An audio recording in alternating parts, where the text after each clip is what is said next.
I'm really pleased to be here today.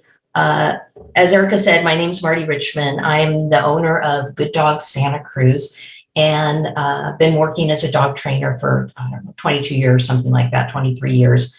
And I've been privileged to be able to work with lots of people over the years, and a lot of people in this past year, as we've had lots of people getting puppies or adopting dogs from the shelter and needing to get some extra help with their dogs. So the focus of this talk is going to be setting your dog up for success as we move into life going back to normal a little bit. So who is this talk for? So of course, as I just mentioned, for people who just got a new pup or a new dog during the pandemic. It's also can be for those of you who've already had dogs, but like me, maybe you found yourself at home an awful lot more, or even with the shutdown home 24/7 for a while and being with your dog all the time. Because as we open back up, there's going to be a lot of contrast in there for our dogs. So we're going to talk a little bit about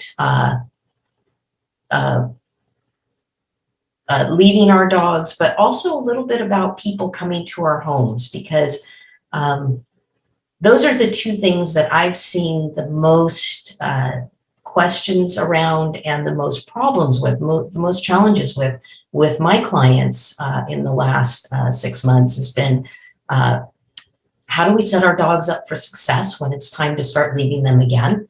And how do we set our dogs up for success when we suddenly start to have people come to our homes again? So these are both challenging things for dogs under the best of circumstances. And now that we've had a big period of time where we haven't been having people in our homes and we haven't been leaving our dogs, there may be even a little bit more of a challenge with all of this. First, I want to start a little bit with the positives, with what I think has been the really good part of COVID and our shutdown for our dogs. And because there have been some really, really positives for our dogs. One is that those of us who've been home with our dogs a lot have had lots of great bonding time, lots of extra bonding time. We've had lots of time to just enjoy our pups and our dogs and to get them trained. If you did bring in a new dog into your house, you know, all the stuff that can be a little more challenging when we're trying to be out in the world more, we didn't have to deal with, like house training and stuff like that. We were home and able to do that. The other huge advantage that I've really seen is that we've been able to provide our dogs with a much more dog-like living structure. Dogs are, you know, sort of genetically programmed to be with others. They want to be with their family, with their animal friends and their people friends 24/7. Dogs are not programmed to be alone a lot. So that the fact that we've been able to be with our dogs more has been really positive for them. And for some of us too. I'll speak for myself that I've just loved being with my dog all the time.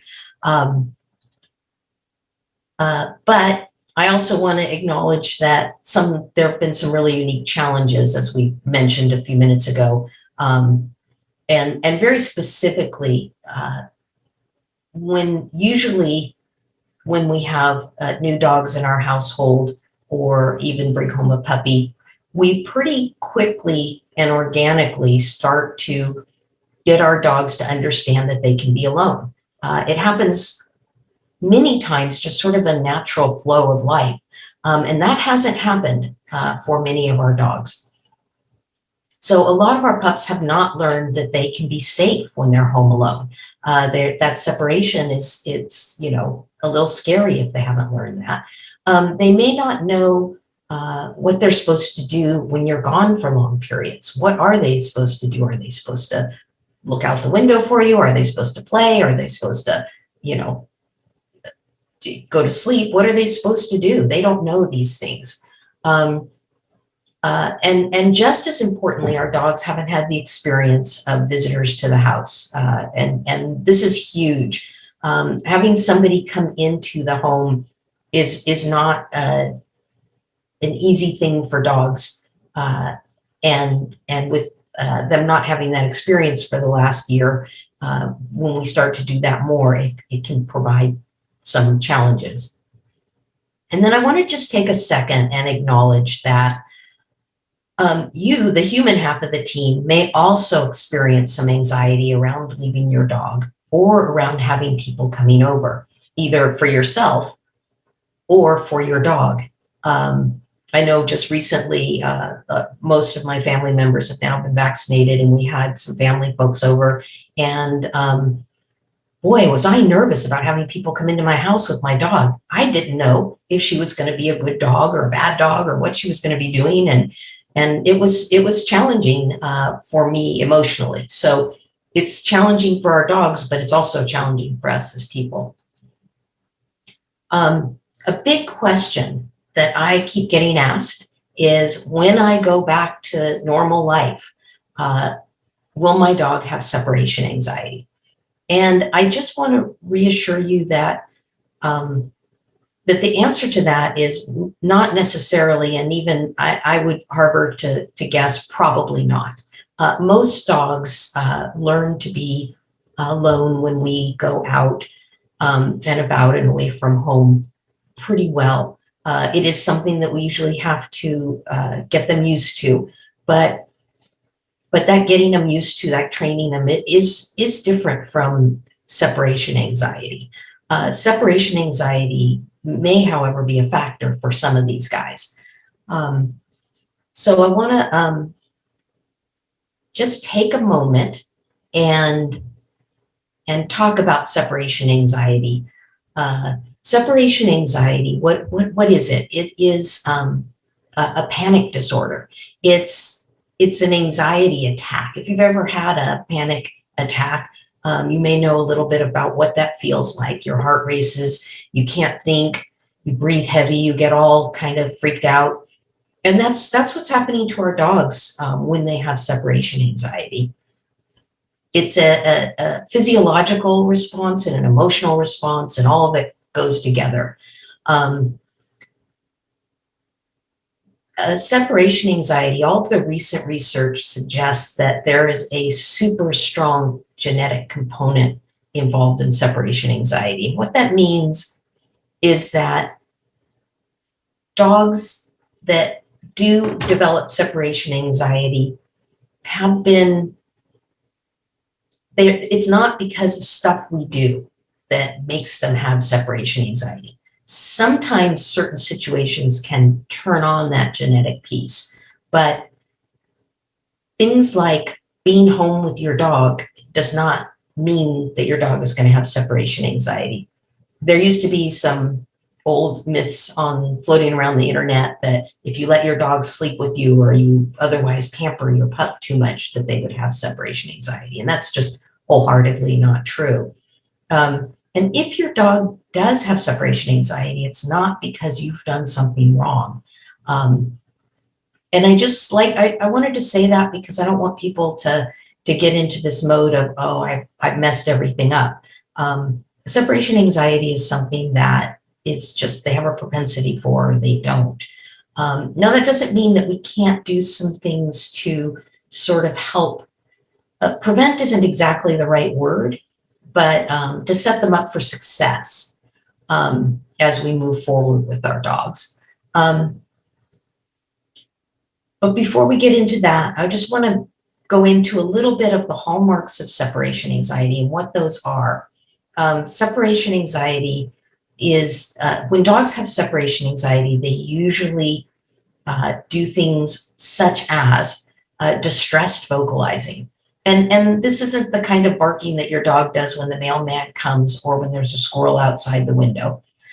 This is that really mournful or high-pitched, I can't deal with life kind of distressed vocalizing. Trying to escape. Dogs with separation anxiety often try and get out. will, one of the things we look for is, are they chewing at doorways and windows and things like that? Urination or defecation, not related to house training issues. If you've got a young dog that hasn't learned to be home alone and doesn't know how to hold it, that's one thing. And that's really different than separation anxiety, urination, or defecation. There's some other things. Dogs will sometimes drool a whole lot. They'll get sweaty paws. So you might see paw prints, wet paw prints on the floor. And there's other things too. And the reason I'm bringing this up is that I think that if you even slightly suspect your dog has separation anxiety, it's probably a really good idea to talk to a qualified professional about it, to help figure it out and to help make sure you get the help you need and your dog gets the help they need.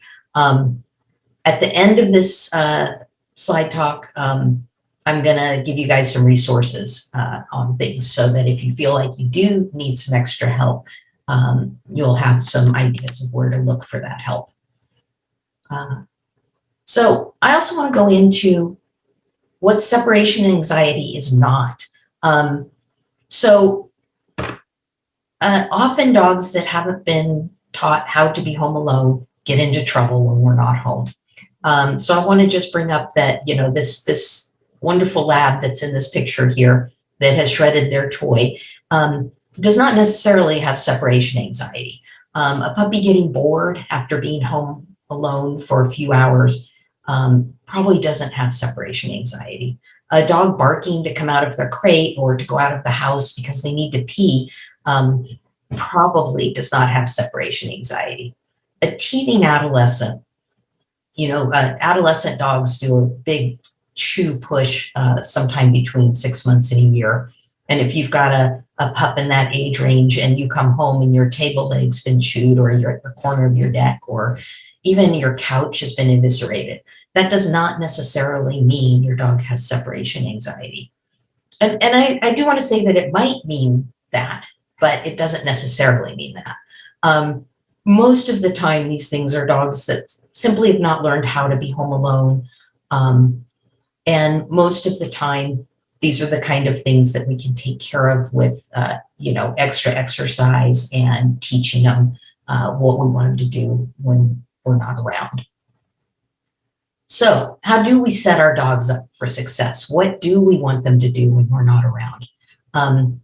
Boy, I put this picture in here because this is my dream vision of what I want my dog to do when I'm not home. I want my dog to go to their bed or the corner of the couch, or in my case, my pillow. My dog likes to sleep on the pillow when I'm not home, and crash. I want my dog to be resting and sleeping for the most part when I'm not home. So I want you to kind of think about that. We don't really necessarily want our dogs to be, you know, playing a whole lot or watching out the window or running around the backyard, because that's when we get dogs that, you know, bark and that, you know, experiment with getting into the garbage and doing all that kind of stuff. So we really want them to learn that when we're gone, it's their time to nap. And keep in mind that I think the experts say that dogs need somewhere between 16 and 18 hours of sleep a day. So when we're all asleep at night, that's about 8 hours of that time. So they've got another 8 hours, roughly 8 to 10 hours, where they're going to need to sleep throughout the day, on and off. And, you know, them learning to do that when we're not home is a really good option. The other keys that I want to just bring up are just that if you are going to go back to work, say in an office or something, and stop working from home, you know, next month, or even in 2 or 3 months, you really want to start working with your dog now. Don't wait. Some of you may have already had to go back and are dealing with some of this already. But for those of you that can plan ahead, you want to work as far ahead as you can and take it gradually.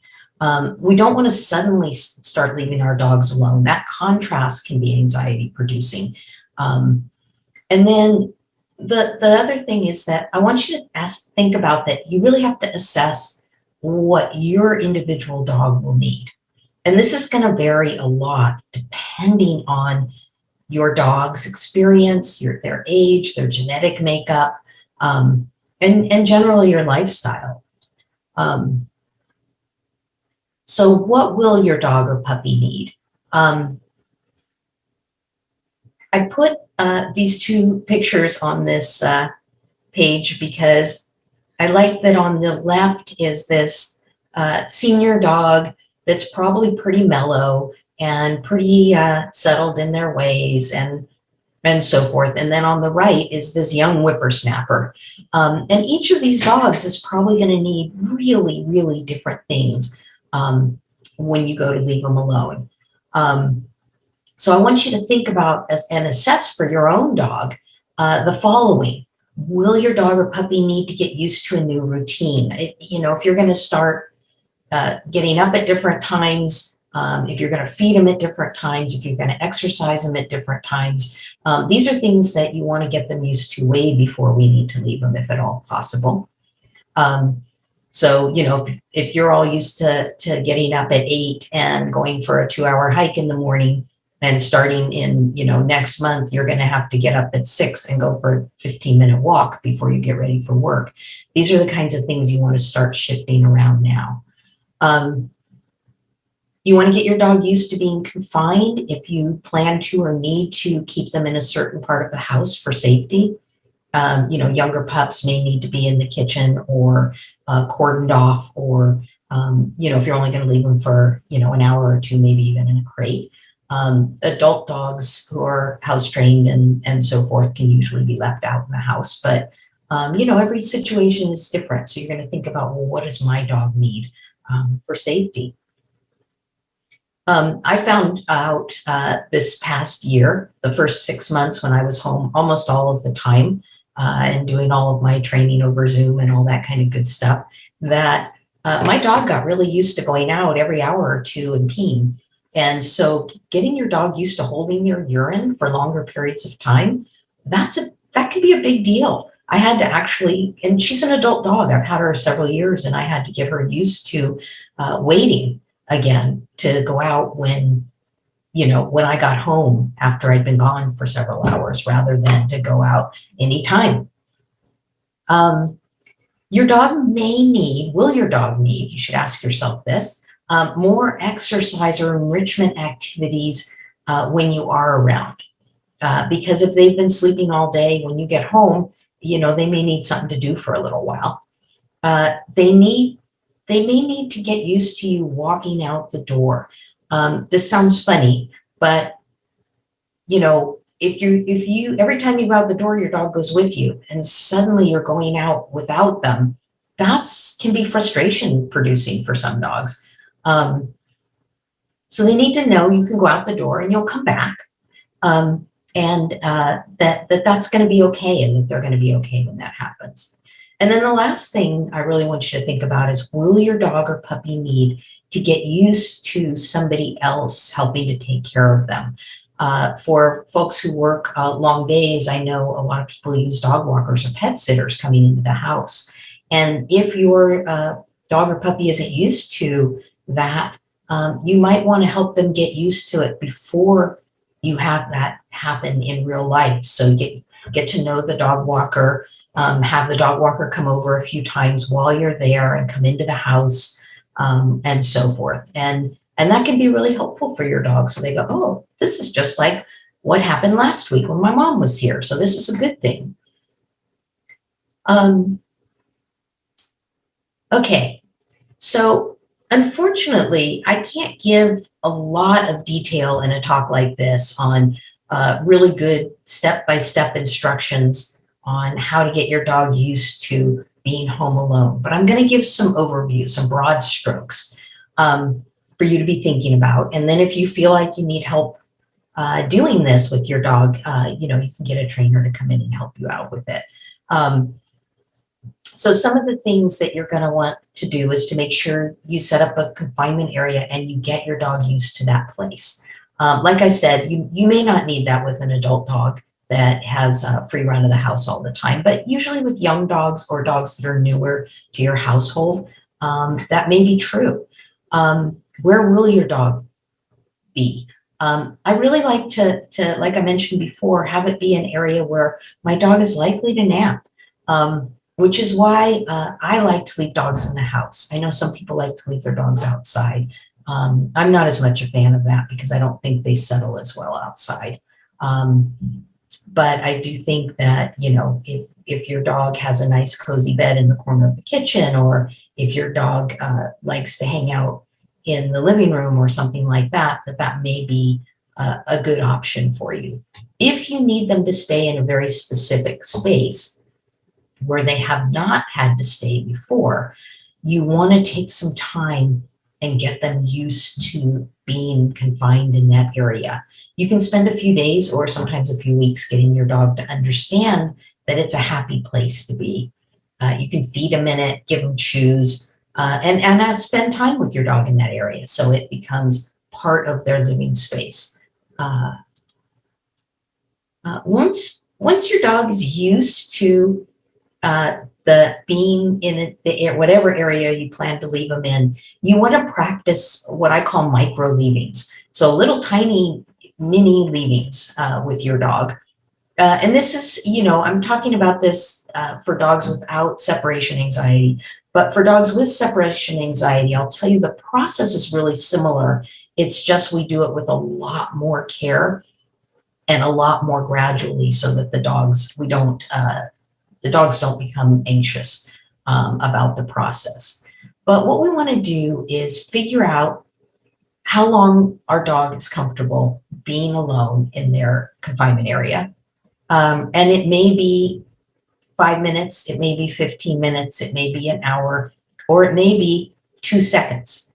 And I'm bringing that up because every dog is a little bit different on this. And we have to start where our dogs are comfortable. So starting where our dogs are comfortable really allows us to set them up for success, and will get them being able to be home alone the fastest. So even though it seems like, you know, oh, we should start at 15 minutes, if your dog's uncomfortable that whole 15 minutes, you're never going to be able to get to several hours.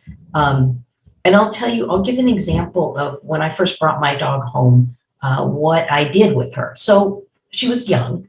So I wanted her to leave her in a crate at first. Now she doesn't have to be, but when she was, you know, 5 months old and treading my house, she was left in a crate. So I got her crate trained, and within, you know, I worked real hard on that. We got her used to the crate and happy, and I exercised her really well. And then I brought her in and I had her go in the crate, and her crate happens to be right here next to my desk. And I had her go in the crate, and I would start working at my computer. And once she settled down into her crate, I would get up and I would walk out of the room, and I would instantly turn around and come right back and sit down and go back to work. And then a couple of minutes later, I did the same thing. And I just did that repeatedly until I could get up and walk out of the room. And she just barely even opened her eyes, like, oh, you're just walking away again. It's not a big deal. And then I knew, oh, she's comfortable with me walking out of the room. And I could start to add some time to that. And so then I would go get a drink of water, or go, you know, in the other room and get something, or and after a little bit, I was stepping outside and going and checking the mail, or going into the garage to check the laundry, or, you know, any of those kinds of things, until, you know, after a couple of days, I could put my dog in her kennel and let her settle in for a couple of minutes. And then I could go outside and I could do gardening for a half hour. And then I could come back in and get her, and we'd go have a fun play session or something. And with doing it that way, within about a week, 1 to 2 weeks, she was pretty good at being left for about an hour. And within a month or so, I could leave her for several hours. So, you know, this kind of gradual thing can be super helpful. Now, how do you know how long is okay for your dog? I suggest you set up a camera and watch your dog. You can do a little test run, you know, do a 15 or 20 minute test run and see what your dog does. set up a camera, set up a, you know, if you've got a nanny cam, or you can set up your computer so it points at your dog or the room your dog's in, and open a Zoom meeting and go out with your phone and you can watch your dog. And you'll get an idea. Now, if you do this and, you know, 3 minutes into your test, your dog is having a panic attack, go back, don't stay out, don't wait. But if your dog is just kind of being normal, they go and look out the window and they're like, oh, where are you? Maybe a couple little barks, or maybe a whine or two. And then they go around and they check out their toys and they look at things, and then they go lay down on their bed and do a little harumph and stare at the door and then kind of settle in. Well, you know that your dog is probably going to be able to get used to this all pretty quickly. But if your dog is pretty worried, you're going to know you want to start slower. If you need to leave your dog before they are fully ready, we want to make sure that you get some help so you don't leave them alone before they're ready, because that can really set you back. So, you know, doggy daycare, enlisting family, friends, etc. And once, you know, you're getting a few minutes, you're going to be able to gradually build up the amount of time relatively quickly, and figure that it's going to take a few weeks at best, and a few months, usually between a few weeks and a few months, I should say, for your dog to really get used to being alone this way.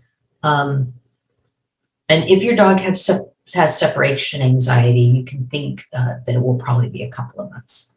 And then once you do actually start to leave them, you want to make sure they're well exercised and pottied, of course, and then they have a chance to calm down after exercise.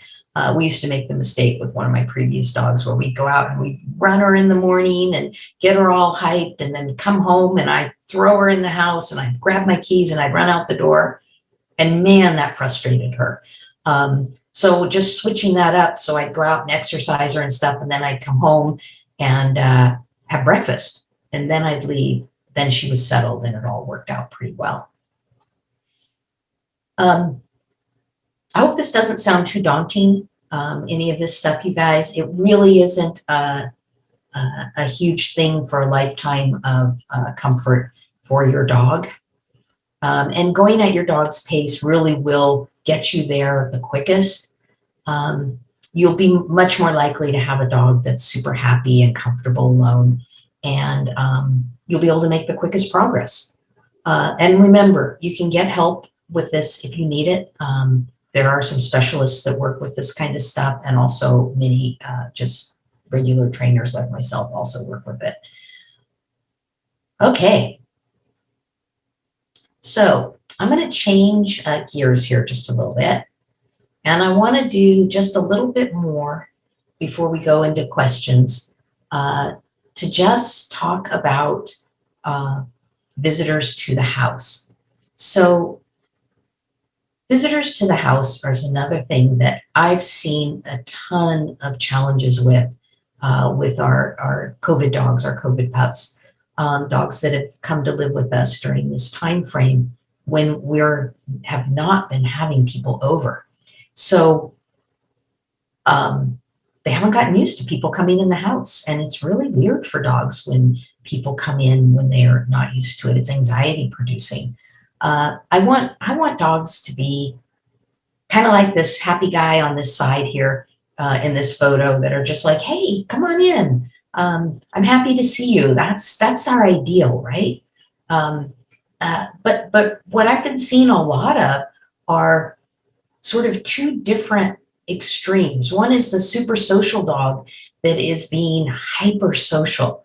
They are barking, jumpy, and generally just crazy, unruly behavior, way more than you would expect for this particular dog, and just because, you know, somebody's walked through the front door. And that's because they're really insecure about what's going on, and that really amps dogs up. And then the other thing that I've seen just a tremendous amount of with a lot of these young dogs is fearful behavior when people come in, things like barking and growling and wanting to hide or wanting to make the scary person go away.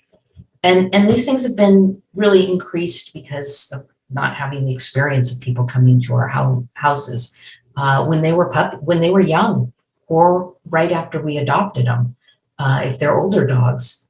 And I will just add in here that there's been a lot more delivery people in the last year, and man, that drives dogs crazy. So I don't know very many dogs that are easygoing about delivery people coming to the door. And so it's kind of made this extra dynamic in there about people coming to our house. So when we think about people starting to come over to our house, I want you to start thinking about that you need to address more than the behavior of what your dog's doing, more than say the barking and jumping. We have to really, those are just symptoms. We really need to look into our dog's comfort levels.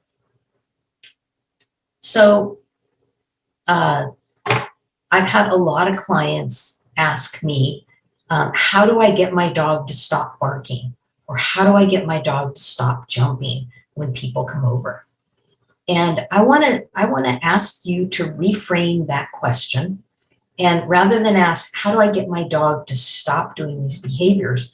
How do I get my dog to be more comfortable so they don't feel the need to do those behaviors?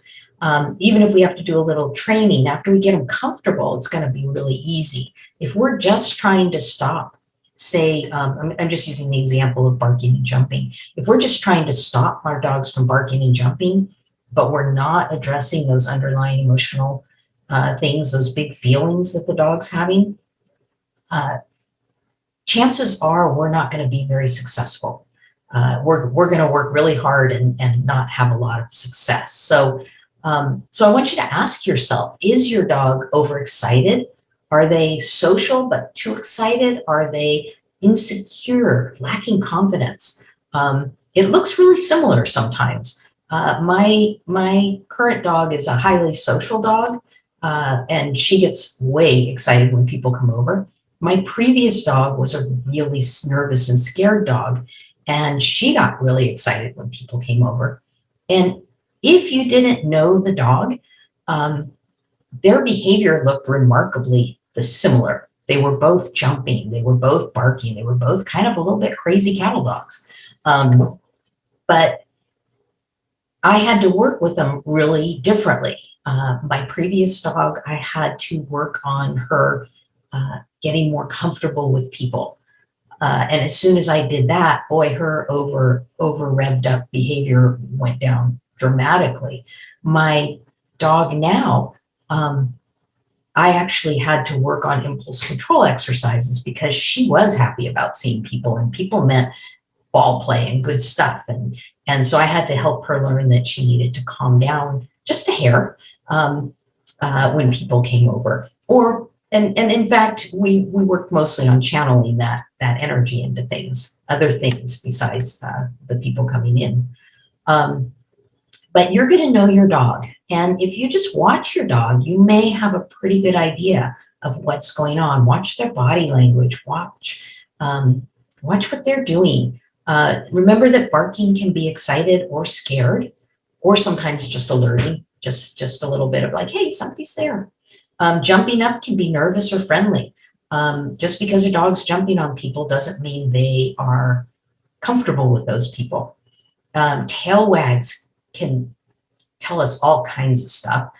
Tail wags can be because our dogs are happy. They can be because our dogs are nervous. They can even be because our dogs are feeling aggressive. I'll tell you,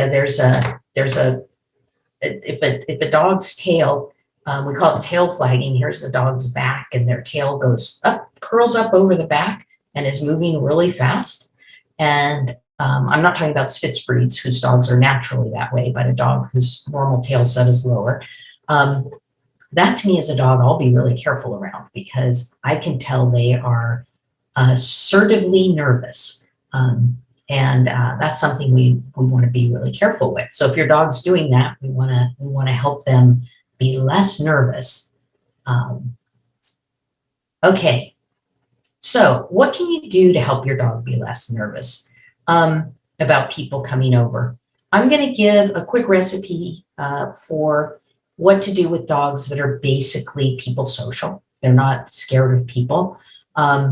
If you have dogs who are scared of people, you may need to take some additional steps, and we may need to get, you may need to get somebody to help you out with it.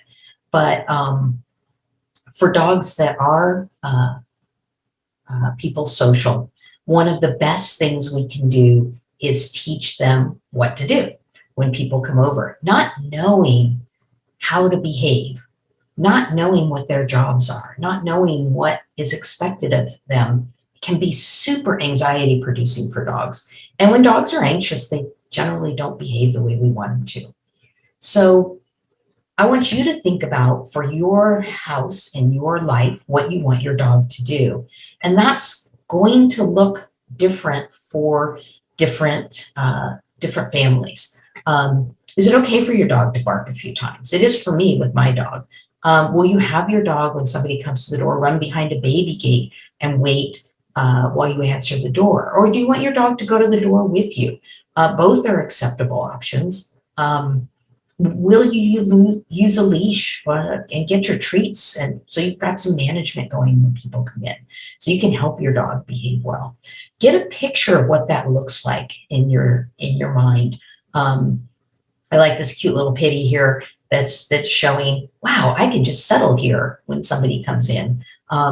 That's kind of a nice ideal. And then whatever's in your mind, what you want your dog to do, you want to practice it a whole lot. You want to practice it without anybody else first. Teach them the behaviors, teach them the whole routine. And then you want to practice it with people your dog knows. If you live with other people, if you've got kids or spouses or other people, housemates and so forth, that's great to have to practice with your family, the people you live with.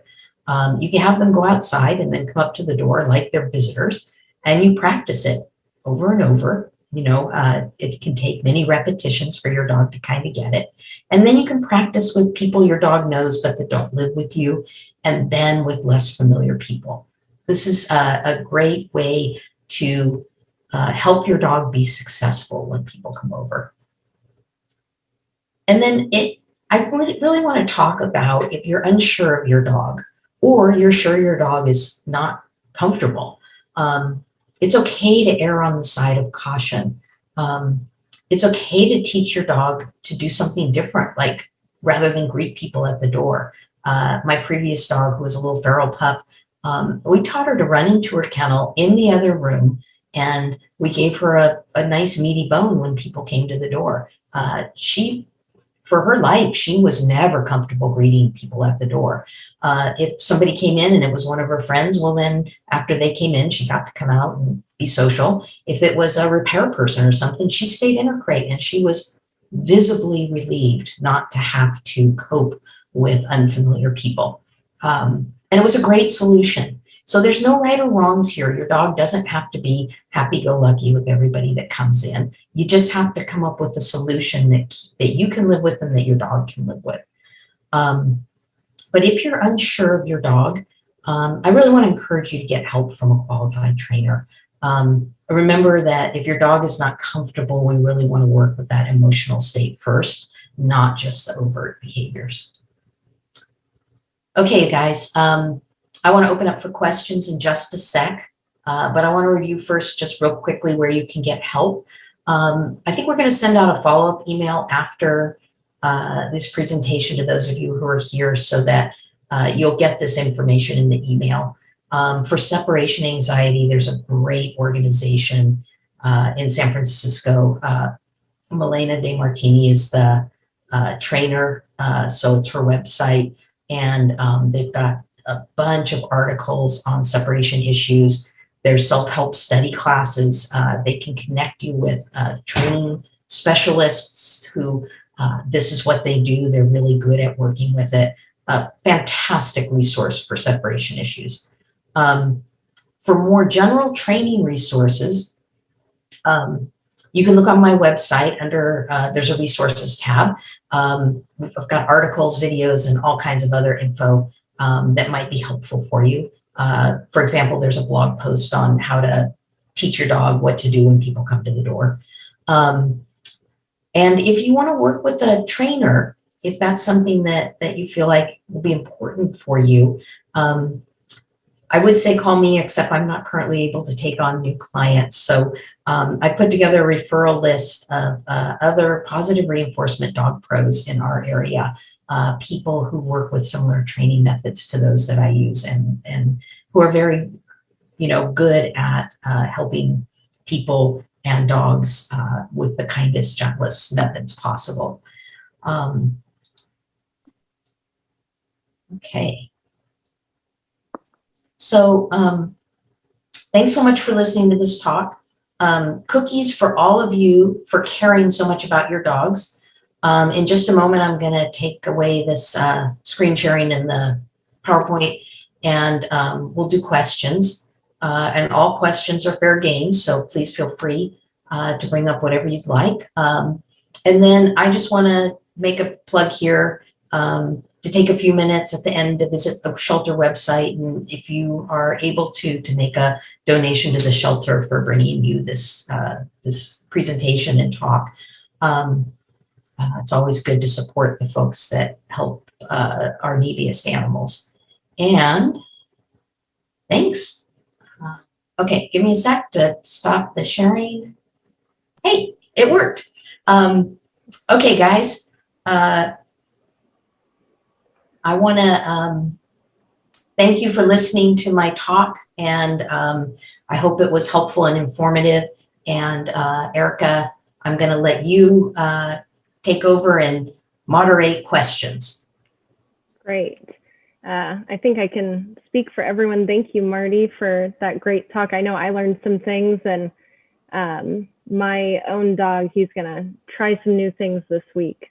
He's been spending a lot of time at home with my partner, and he really enjoys it and is not looking forward to being alone. So I think we all can learn from that. Alrighty, so we have a good question here from Monica on using food treats, food items as kind of entertainment or distraction. So how does using frozen food filled toy for departures come into play? Is it important to practice departures without the distraction of the food? Okay, great question, Monica. Thank you so much for bringing that up. That was sort of in my back of my brain to talk about, and I think I skipped over it. So yeah, so I like to use food toys like, stuffed Kongs or other kinds of things like that as a way to get our dogs used to and learn how to settle. So if you're using a confinement space, let's say, you're blocking off a portion of your house and this is where your dog's going to be when you're not home, having them in that area, giving them stuffed Kongs when you're around, feeding them in that area, hanging out there after they've had some good exercise while they nap. That's all really good ways to get them used to it. And then when you start to leave them, I generally want to at least do a little bit of a beginning stages without the food, other than say maybe a quick cookie or something when you're leaving. I always do a goodbye cookie. I say goodbye to my dog and I give her a little cookie and go out the door, because you're going to get a better read on your dog's comfort level if you don't have food in play. Sometimes food toys, our dogs will engage with them even when they're stressed and nervous. So practicing leaving without those in play at first, just so they get the idea of I can handle this, can be super helpful. And then later we can bring that back into the part of the picture once you start expanding the time and so forth, so your dog has some enrichment while you're not around. Does that answer your question? Okay, seeing a nodding head. Yes, good. Okay. All right, so from Jordan, what are some tips for increasing confidence in your dog? For increasing confidence, boy, so that's a pretty broad general question. It's a fantastic question. I'm going to give just a couple of my quick tips for increasing confidence. One is to make life predictable. When life is predictable for dogs, when they know what to expect, They are more confident, just kind of like us. When we know what to expect, we feel a little better about life. Training games, positive reinforcement training games can be fantastic for confidence building, especially when you're doing things like tricks and anything that's sort of low pressure for you and your dog can be super, super great. Those are the two things that come. Oh, and making sure that you're really respectful of who your dog is. So when we take dogs and we put them into situations where they are struggling, they're going to be a lot less confident than, say, if we hang back in a situation. So let's say our dog's not sure about greeting somebody that comes into the house. If we say, oh, go on up, go say hi, the dog might actually get more nervous and less confident than if we say, it's okay, why don't you just go lay on your bed and you can observe from a little bit of a distance, or go behind this baby gate. And then when you're ready, you can approach and come and visit. That can be confidence building too. Okay. Great. Other questions, you guys? Yeah, great. Thanks, Marty. Next question. I really like this one. I think this is something that I hear about people dealing with a lot with new animals that they adopt from the shelter. So our 5- and 7-year-old grandchildren are coming back to Santa Cruz after being gone since we got our pup. They live nearby and will be regular visitors at our house. How do you suggest we get started introducing the kids to the pup, 20 weeks old, successfully? Okay, so a 20-week-old pup is going to be very, very bouncy for the most part. And the kids that you're talking about are very small for the most part. So I would do a couple of things. One is I would try to do some structured activities where everybody can be successful. So some, little mini walks through a park kind of thing, where the kids go off and play on the structures and the dog's down with you kind of thing, so that they're in each other's space, but not necessarily doing this super, kind of face-to-face interaction that can get everybody ramped up. And then I would come up with some activities besides that the kids and dog can do together. So 5- and 7-year-olds usually like to be read to. Sometimes they're starting to read themselves. So you can have story times with the dog, and you can even have the dog behind a baby gate, and the kids, so the dog's on one side of the baby gate and the kids right on the other side, and you're reading a story, or the kids are reading a story with the dog. And that gives them a really nice way to interact without anybody getting knocked over or mouthed or any of those kinds of things. I'm also a huge fan of the short-handled chuckets for ball games with children. So if your dog likes to play ball, and you can have the kids using the chucket to pick up the ball, so the dog doesn't grab the ball at the same time the kids' hands do, and they can throw it for the dog. You want to teach the dog to come up and sit before it gets thrown, so they don't come up and jump on the kids. And you make it super structured. Again, all this stuff I do with a lot of structure with young kids. Everything is orchestrated. And that really holds true until the dogs are usually about 2, and the kids are usually about 12. I'm just going to say I don't do free time with little kids and dogs, with young kids and dogs ever. And with older kids and puppies, even, it can be a problem. So I hope that gave you some good ideas there. Awesome. All right, so next question's from Eric. Do you have tips for a COVID puppy who gets anxious when meeting new people and dogs in public outside of the home? Okay, yeah, Eric, thanks for asking about that. We're seeing an awful lot of that right now. So the first thing is that I like to just encourage you to continue with social distancing with your pup. I think one of the best things that's happened for our dogs during COVID is that not everybody is coming up and petting our dogs because we're keeping that 6 feet of space. That's actually good for dogs. Having, perfect strangers putting their hands on your dog is not always a good thing. Even though dogs tend to get used to it and be tolerant of it, it's not necessarily a good thing. And the way I like to get dogs used to this is to go somewhere where there are people, but those people are maybe off in the distance. So I'm going to use the park example again. So you go to the park and you've got, over on one side of the park, you've got, the kids at the playground, and over on the other side of the park, maybe you've got some people picnicking, and then you're as far away from all of that activity as you need to be for your dog to be calm and comfortable. And then what you do is you have a good time with your dog with those people in the background. And what this does is it does gradual acclimation. So people become associated with fun without any stress. So, if your dog likes to play games with you, you can play some games. If your dog likes to do a little food training, you can do a little food training. And you do all of this with, other dogs, with people, with all of those things off in the distance. And what I look for really is the dog calm and comfortable, able to take treats and able to play. And then you know that your dog is at a pretty good distance. And for some dogs, that may be 10 feet away. And for some dogs, that may be 100 yards away.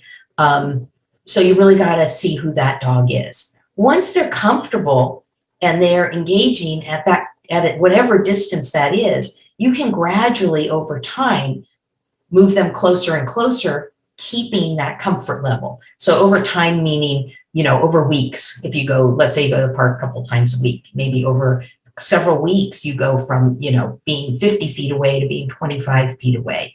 And over several more weeks, maybe you get to where your puppy is pretty comfortable with them 10 or 15 feet away or even closer. And this is how I would work with unfamiliar people out in the world. And then I would also not hesitate to say to people who come up and say, "Oh, can I pet your pup?" No, I'm sorry. You can't pet this puppy. This puppy is not comfortable with this. I practice really nice ways to say that. And having lived with a feral dog for many years, I got really good at saying, "I'm so sorry, but this dog doesn't enjoy being pet by people she doesn't know well." By doing that, I'll tell you what, after I'd had her for several years, she suddenly was enjoying being pet by people she didn't know well, because she was never forced into situations that made her upset. She got to gradually get used to people and trust them. There's some fun things you can do if you've got a dog who's scared of kids. I'm going to throw this one back in too. I've done this, and I've had quite a few clients do this. If you've got a dog that's nervous around kids, you can teach your dog a handful of tricks. And when kids go, "Oh, hey, can I pet your puppy?" You can say, "No, wait, stop. This pup doesn't want to be pet, but hey, they'd be happy to show you their favorite trick. Would you like to see their favorite trick?" And then you can get your pup or your dog doing something around the children that your dog enjoys. And the kids are being respectful at a distance, but still getting a positive dog experience. And it's a win-win. And a lot of dogs really enjoy that, and it helps acclimate them to children out in the world. Okay, I hope that helped a little bit. Great, thank you, Marty. So we have another question here from Jess. We have a 14-month-old corgi. She generally has a very good disposition. She likes both humans and other dogs. She's good with basic commands. But we found that there are some things that trigger her control barking, such as when people high-five or jump. She barks at these actions, and we're worried about large parties when it will be loud and rowdy in the house. We are normally very social. Do you have any ideas or recommendations for how to manage this behavior? Oh, that's a really good one. So one thing I'll say is that this is really common with young dogs, that, even hugging can some young dogs get really excited and they want to jump up and do all of that, and things like, jumping around and high-fiving and stuff, also triggering overexcited behavior, barking behavior. I'm assuming this isn't your dog getting upset, that it's your dog getting excited. Can I ask that as a clarification? Whoever asked that question, Jess.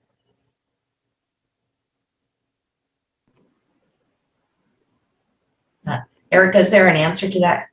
Oh, yes, here it is. She says, yes, I would say so. She is saying excited. Okay, great. So for dogs that get excited about things like that, it's really fun to do games with them where they learn to do something different when there's exciting things going on. So, for example, you start with a really mellow high five. So that, instead of like, whoa, you're doing just barely coming together, and then you signal your dog to lay down. So you are assuming your dog knows to lay down, sit, run to their bed, some other behavior. So this means lay down. Instead of this means jump up and bark. So your dog starts to get something else they can do when they're excited, or, run and grab a toy, or, any of that kind of thing. So you just start where your dog can be functional, where they can listen, and then gradually make it more and more exciting. So if your dog can handle this, well, that's great. Then your next one, you do this, and then your next one, you do this, and then you get more and more and more exciting and loud. And if you do that with, 10 or 15 different training sessions with, different kinds of excitement, they're going to start to get the idea when exciting stuff's going on, they can go grab their toy or they can lay down. And what behavior you pick for them to do depends a lot on who that dog is.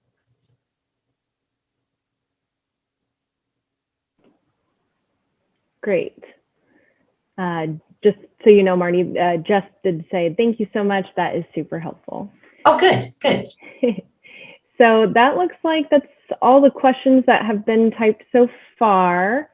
Okay. If there's any other questions, go ahead and type them.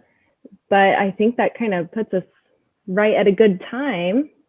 Yeah, so if there's any burning questions, you guys, I'll have Erica's going to send out a follow-up email. We've recorded this if you want to see it again. I've got slides that if you want to go look at, you can, and of course resources. And then my email will be on that as well. And feel free to get in touch with me to ask any follow-up questions as well. Awesome. Oh, a lot of people are typing into the chat, Marty, just so you know, saying thank you. But someone wrote something cute. Kim Thomas says that Maisie perked up when she heard your voice. Maisie! That's awesome, Kim. Thank you for letting me know that. Very cute. Yeah, thank you everyone for joining us. This has been really fun. Hopefully we can do some more kind of virtual things, and maybe someday back in person, maybe at the shelter. And thank you to those of you who have made a donation to the shelter. We really appreciate it. That is how we're able to do all of our progressive programming that we do at the shelter, and hopefully we can continue to do more. So thank you, Marty, for supporting us in our mission to serve everybody and provide these positive reinforcement trainings to, in this case, people and their pets. Everyone's getting a little positive reinforcement today. Yeah, and thanks everybody for coming. This was awesome. All right.